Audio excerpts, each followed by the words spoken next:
Sveiki draugai, pagaliau nelyja geras oras ir tą progą trauksiu savo kazaną. Gaminsim kaukazietišką hašlamą. Hašlama receptų įvairiausių būna, priklauso nuo šalies, bet aš atidirbęs patį paprasčiausią ir geriausią receptą, kurį šiandien jums ir parodysiu. Važiuojam.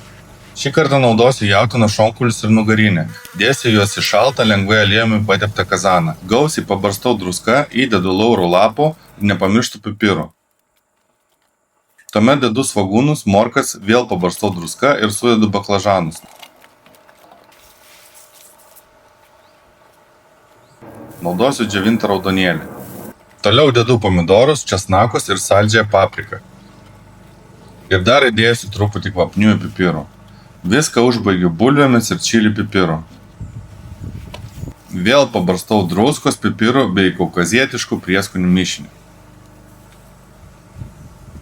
Viską užpilu maždaug litru alaus, praskiesto litru vandens. Uždengiu dangčiu ir užkuriu didesnę ugnį, kad viskas užvirtų. Tuomet apie 2 valandas troškinu ant mažos ugnies. Prieš pat patiekimą pasiruošiu gausiai įvairių žolelių ir jas sudėjęs viską išmaišau.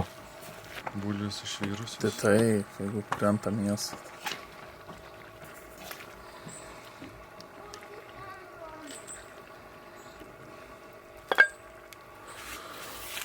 Skanaus, draugai, tai nepakartojamas paprastas patiekalas.